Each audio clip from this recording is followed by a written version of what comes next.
ప్రాణాలను బలిగొన్న పహల్గామ్ ఉగ్రవాద దాడికి ప్రతిస్పందనగా సుమారు 100 మందికి పైగా టెర్రరిస్టులను హతమార్చింది.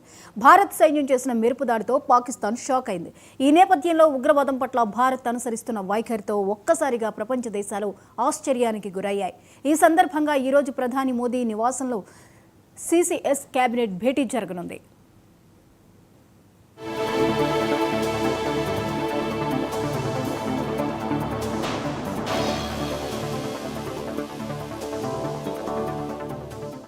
ఈ రోజు ఉదయం 11 గంటలకు ఆపరేషన్ సింధూర్, పాకిస్తాన్ అణ్వాయుధ బెదిరింపులకు వ్యతిరేకంగా కీలక నిర్ణయాలు తీసుకునే అవకాశం ఉంది.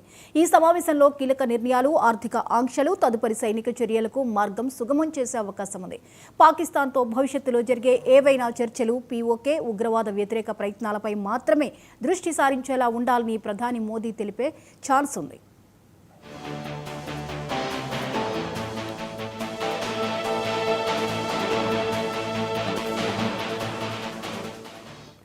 ఈ సమావేశంలో సీనియర్ మంత్రులు, జాతీయ భద్రతా అధికారులు పాల్గొంటారు. భారతదేశ దౌత్య రక్షణ శాఖ వైఖరిని బలోపేతం చేయడానికి తీసుకునే చర్యలపై ప్రధాని మోదీ సూచనలు చేయనున్నారు. ఆపరేషన్ సింధూర్ తర్వాత భద్రత, అంతర్జాతీయ సంబంధాల పట్ల భారత్ తన విధానాన్ని పునర్నిర్వచించుకోవడానికి ప్రయత్నిస్తుంది. ఈ అంశంపై మరిన్ని అప్డేట్స్ని ఇన్పుట్ ఎడిటర్ నవీన్ అందిస్తారు. నవీన్, ఈరోజు ప్రధాని నివాసంలో సిసిఎస్ భేటీ ఉండనుంది, వివరాలేంటి? అంటే ఆపరేషన్ సింధూర్ తర్వాత మొదటిసారి ప్రధాని నివాసంలో ఈ యొక్క సిసిఎస్ సమావేశం కూడా జరగబోతుంది. ఈ రోజు ఉదయం 11 గంటలకి ఈ యొక్క సమావేశం కూడా జరుగుతుంది. ముఖ్యంగా సరిహద్దులో ఉన్నటువంటి పరిస్థితులతో పాటు ఆపరేషన్ సింధూర్ ఏ విధంగా కొనసాగింది, ఇంకా ముందు ఎటువంటి ఇబ్బందులు ఉంటే ఏ విధంగా ముందుకు వెళ్ళాలనే అంశాలపై కూడా ఈ రోజు ఈ యొక్క సమావేశంలో కూడా ప్రధాని మోడీ వీరికి వివరించి చెప్పేటువంటి అవకాశం కనిపిస్తుంది. కాబట్టి ఆపరేషన్ సింధూర్ లక్ష్యం కంటే ముఖ్యంగా పాక్ వ్యవహరిస్తున్నటువంటి తీరు కావచ్చు, దాని తర్వాత ఒప్పందం తర్వాత ఉన్నటువంటి పరిస్థితులు, సరిహద్దులో ఉన్నటువంటి పరిణామాలు, భద్రతా బలగాలకు కావాల్సినటువంటి ఆయుధాలకు సంబంధించిన అంశాలపై కూడా పూర్తి స్థాయిలో ఈ యొక్క సమావేశంలో కూడా చర్చించేటువంటి అవకాశం కనిపిస్తుంది. ఇందులో మాత్రం ముఖ్యంగా కీలకమైనటువంటి మంత్రులు, ఇటు రక్షణ శాఖతో పాటు ఇంకా అనేక శాఖలకు సంబంధించినటువంటి మంత్రులతో పాటు ఇక దీనికి సంబంధించినటువంటి భద్రతా అధికారులు కూడా ఈ యొక్క సమావేశంలో పాల్గొన్నటువంటి అవకాశం కనిపిస్తుంది. కాబట్టి ముఖ్యంగా అనేక అంశాలపై కూడా చర్చించేటువంటి అవకాశం కనిపిస్తుంది. కానీ ప్రధానంగా మాత్రం ఈ ఆయుధాలకు సంబంధించినటువంటి విషయాలపై, ఎందుకంటే పాకిస్తాన్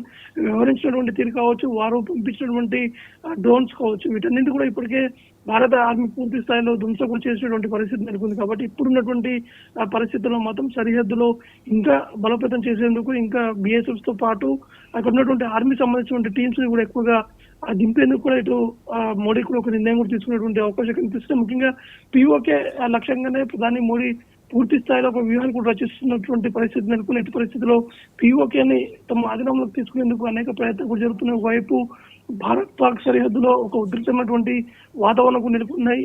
ఈ నేపథ్యంలోనే పీఓకే కూడా ఖచ్చితంగా తమకు ఇవ్వాలని చెప్పేసి మొన్న జరిగినటువంటి ఇరు దేశాలకు సంబంధించినటువంటి డీజీఎంఓ సమావేశంలో కూడా ఈ యొక్క అంశం కూడా చర్చకు రావడం జరిగింది. కానీ ఈ పీఓకే సంబంధించిన విషయంలో పాక్ సంబంధించిన డీజీఎంఓ ఎటువంటి అంశాలపై కూడా వారు స్పందించలేదు.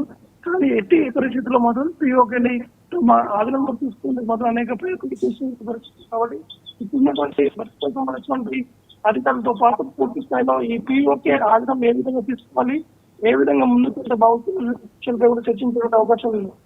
అయితే సిసిఎస్ భేటీ తర్వాత కేంద్ర కేబినెట్తో కూడా భేటీ ఉండనుంది. సో ఇక్కడ సిసిఎస్ భేటీ అనంతరం తీసుకున్నటువంటి చర్చలకు సంబంధించిన మళ్ళీ కేబినెట్ భేటీలో కూడా చర్చించి ఇతర నిర్ణయాలు కూడా తీసుకునే అవకాశం ఉందా?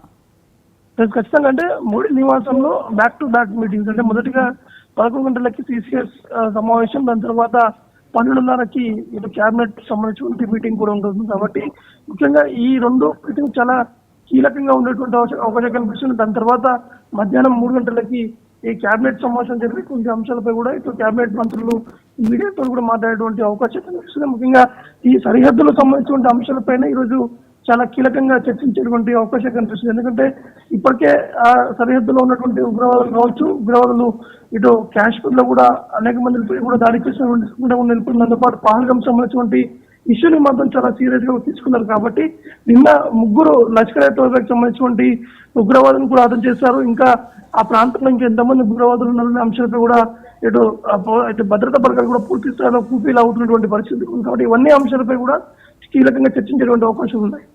Right, thank you Naveen.